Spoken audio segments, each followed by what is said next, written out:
Welcome to this my third episode of the series on historic Norwich, a truly fine city.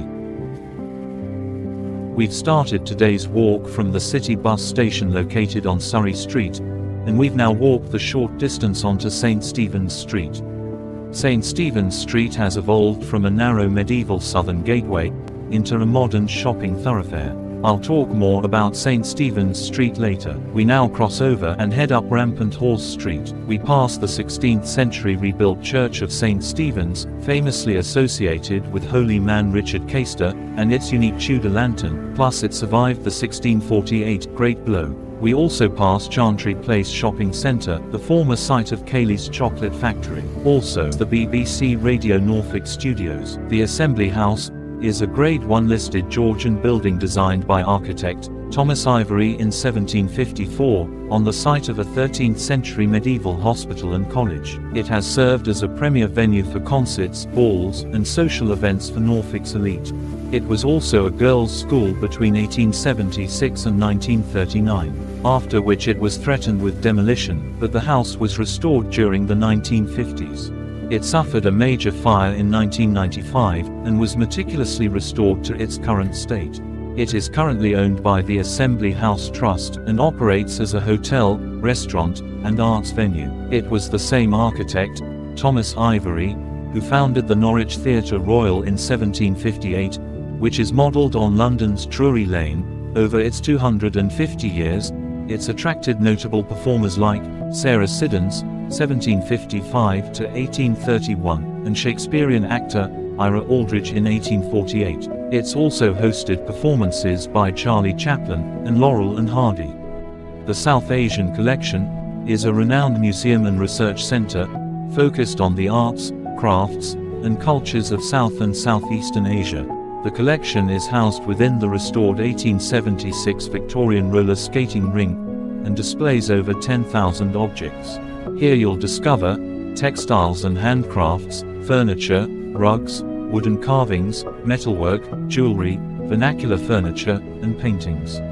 It was founded by Philip and Jeannie Millward after their travels in 1979. It was Tuesday the 19th of September 1876 when Norwich's first roller skating rink opened its doors for the first time to an evening of music, skating, feasting and splendor.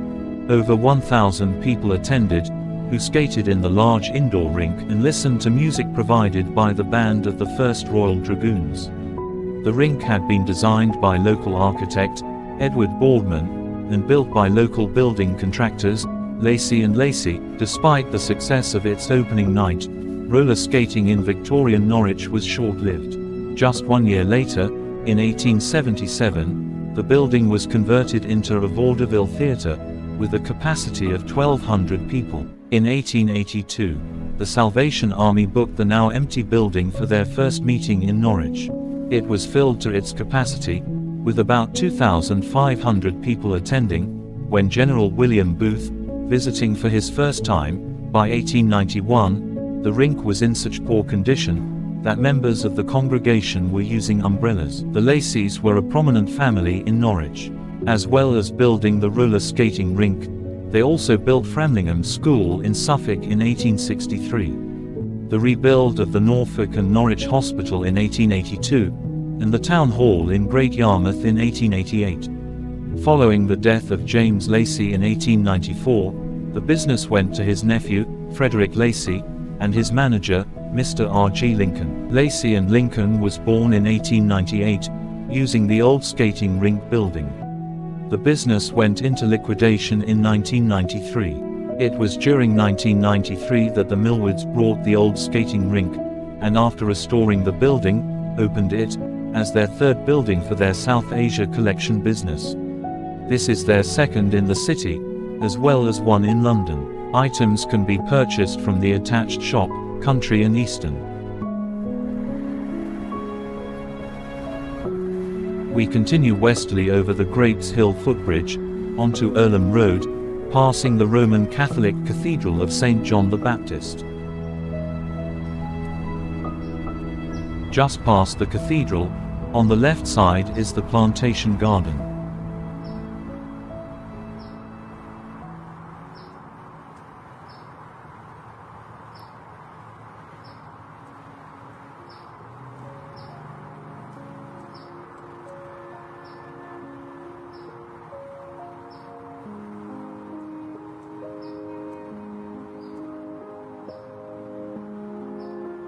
Open for most of the year, it only currently costs £2 to enter, and on a day like today, is well worth a visit. It's a great place to meet up with friends and family, where you'll be able to wander amongst these exotic plants and beautiful gardens, or you may just sit on the lawns and relax.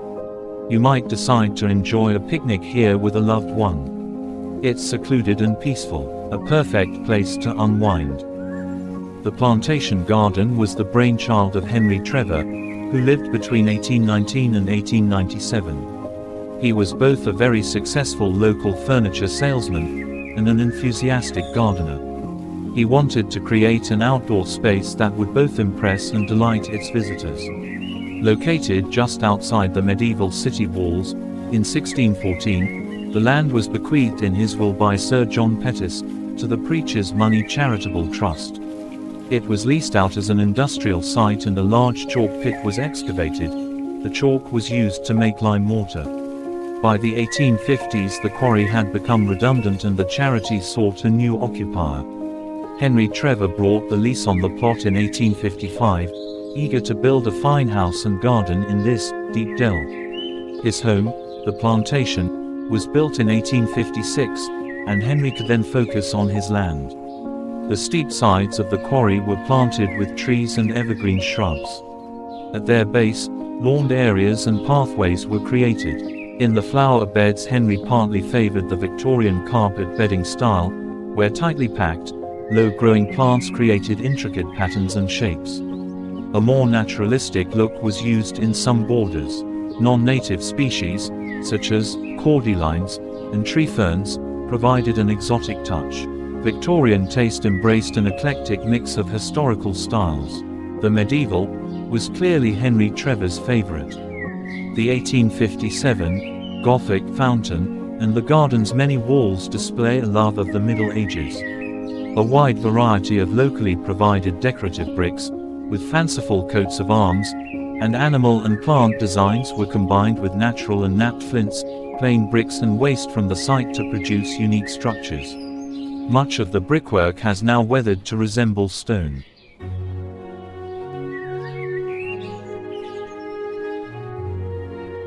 The steep southern end of the quarry was transformed by constructing flights of steps, in the Italianate style, with balustrades, pedestals and urns, although the economical medieval mixture was again used for the walls.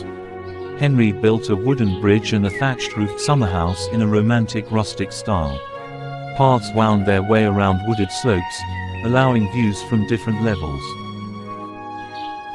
Rockworks, such as those built on the east bank of the Plantation Garden, were in vogue, as well as Henry's featured waterfalls, and it was home to a large collection of ferns. The popularity of the Palm House at Kew, and Joseph Paxton's 1851 cast iron and glass Crystal Palace, in London's Hyde Park, was a major factor in glasshouses becoming fashionable in the late 1800s. In 1871, Henry Trevor added a very large glazed palm house to the utilitarian greenhouses and cold frames that had already been built.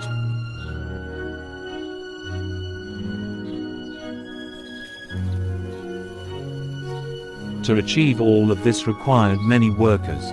George Woodhouse, Henry's head gardener, worked for him for over 30 years. He lived in the gardener's cottage, located where the tea chalet now sits. The amount of labor required under the glass alone, stoking the boilers, caring for the plants, and the routine cleaning and maintenance, meant that under-gardeners would have been employed, all whom contributed significantly to the plantation garden's success.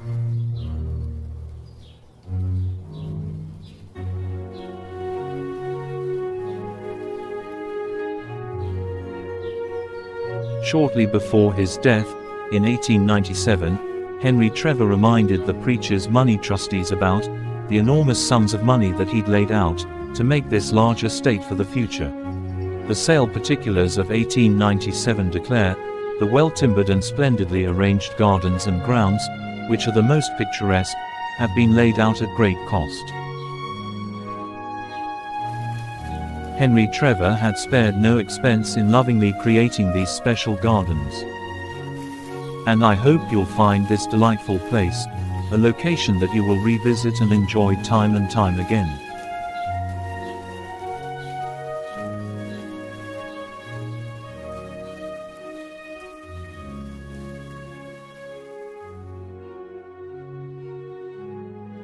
We've now walked the short distance, along Earlham Road, back to St. John the Baptist Roman Catholic Cathedral. Situated on the corner of Earlham Road and Unthank Road, close to the Inner Ring Road, and not far from the city centre. While the first Norwich Cathedral is the oldest, and arguably the most well-known, the Cathedral of St. John the Baptist is equally as resplendent. Located in Unthank Road, it is a Victorian Gothic Revival building. St. John the Baptist looks like the perfect example of a medieval Gothic church, but it was created at the end of the 19th century, being started in 1882. It was commissioned by the 15th Duke of Norwich. It is a Catholic church that was built after the Catholic emancipation, when restrictions on Roman Catholics were lifted. The Roman Catholic Relief Act came into law in 1829, and allowed Roman Catholics to sit in Parliament and hold public offices. As members of the denomination grew in Norwich, so did the need for another church, as the three local chapels, at that time, weren't big enough for the demand.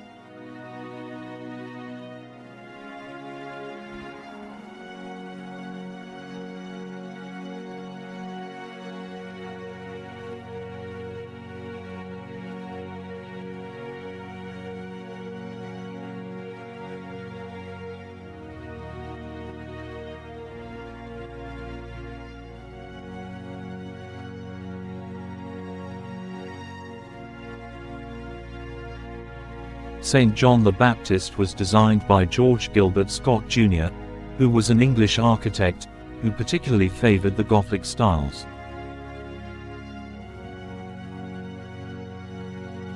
The work was continued by his brother, John Aldred Scott, after George's death in 1897.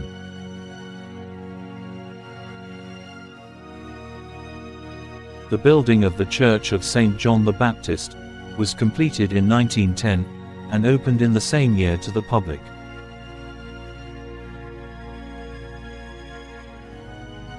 The Cathedral of St. John the Baptist is the second largest Catholic cathedral in the UK. After nearly a century as the parish church of the Catholic community in Norwich, it became the mother church of the new Diocese of East Anglia in 1976, elevating it to a cathedral status. Now a Grade 1 listed building, and its external grandeur and magnificent interior, especially the fine stonework and the beautiful stained glass windows, it undoubtedly well worth a visit for religious, spiritual, and those interested in architectural history. You can take a tour up the tower and see the wonderful views across Norwich and beyond. The cathedral also has an educational gallery, shop, refectory and community garden. It is one of the Norwich 12, which is an initiative of Norwich Heritage, Economic, and Regeneration Trust. The cathedral is also free to enter.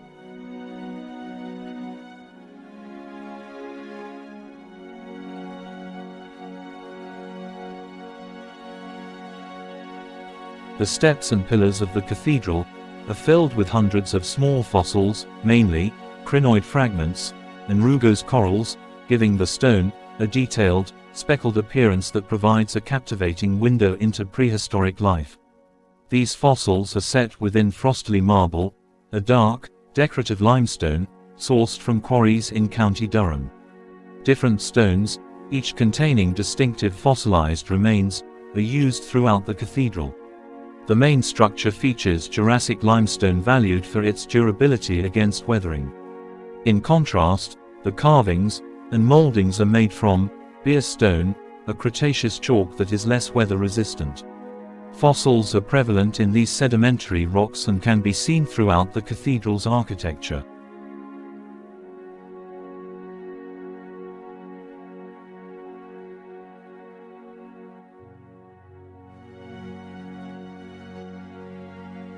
The stained glass windows were designed and made by a family-run business called John Hardman & Co. They are a vibrant showcase of religious art.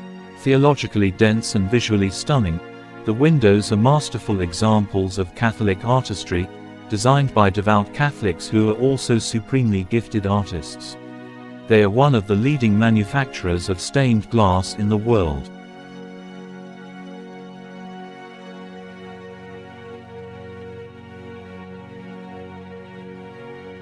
During the Second World War, the building, including the stained glass, was damaged in the Baedeker raids in 1942. The raids were part of a retaliation against the RAF, who had bombed Lübeck earlier that year. The raids targeted a number of cities known for the cultural and historic value, including Bath, Exeter, Canterbury, York, and Norwich, which was heavily bombed during this time. We leave St. John the Baptist Cathedral and head back over the Greats Hill footbridge to Chapelfield Gardens. Norwich's historic and largest public green space has been known as Chapel in the Fields, or Chapel Fields, with its origins reaching far back to the 13th century. It was in the year 1250, when John Le Brun founded the Chapel of the Blessed Virgin Mary in the Fields. This evolved into the College of St. Mary in the Fields. It was used for recreation, military training, and later, a plague burial site. After the dissolution of the monasteries between 1536 and 1540, the ownership of Chapel Field was transferred to the city in 1569. It comprised of two pieces of open land, the land behind Chapel Field House, and a triangular meadow that was used for grazing. These were held in trust, and were used for archery and recreation. It is the triangular area that has survived to this day as Chapelfield Gardens. In 1746 the triangular area was formally laid out with tree-lined walks. During the 1800s, the site was briefly leased to the Waterworks Company. It was during this period that the parkland became known as the resort of loose and idle boys and washerwomen. The Waterworks Company agreed to hand the land over to the corporation, provided they laid it out as a public garden. The gardens opened on the 17th of April 1852. It had a huge 40-ton iron pagoda, which was designed by Thomas Jekyll and made by Barnard, Bishop and Barnards for the 1876 Philadelphia exhibition. Unfortunately, it was damaged by bombing during the Second World War and was demolished in 1949. The park has a polygonal bandstand, which is currently under restoration, and there is a refreshments outlet, plus a children's play area. The gardens are home to sculptures and artworks. It is also the venue for large events throughout the year. As you can see, the southwestern edge of Chapelfield Gardens, along Chapelfield Road, is an impressive section of the remains of the city walls. This stretches along as far as Queen's Road, close to one of the bus station entrances. The city's walls were built between 1294 and 1343. It extended around part of the city boundary, with an approximate length of 2.5 miles. The only stretches of the city boundary not to have walls built for defense was the eastern and northwestern sides, where the River Wensum is. On the banks of the river, there was constructed 2 boom towers, which were a river gate, where they controlled the river traffic by using a chain to stop boats from entering the city if they'd not paid their customs duties. The city walls are mainly built using flint, which has always been abundant in this area. The walls stood about 20 meters high and 2 meters thick, and there was also a ditch that accompanied the walls, that was 6 meters deep and 18 meters wide. The walls had about 40 towers spread out along its length and 12 gates, for people to enter or leave the city. At the southwestern end of St. Stephen's Street, was the St. Stephen's Gate, which was initially known as Needham Gate. This gate in its location, is first recorded in documents dating back to 1285. It was rebuilt in the 14th century, and it was the main entrance to the city of Norwich from London. Shortly after her coronation, Queen Elizabeth I travelled to East Anglia during the summer of 1578. It was on Saturday 16th of August, that the Queen made her way from the village of Brackenash, which is 6 miles southwest of Norwich, with her grand procession involving hundreds of carts and thousands of horses. It was carefully staged to assert royal authority, especially after local Catholic unrest, and to visit the areas that were affected by the strangers, who were Protestant refugees. She entered the city through St. Stephen's Gate. It was considered as the main city entrance, and it was especially decorated with garlands, coats of arms, and herbs.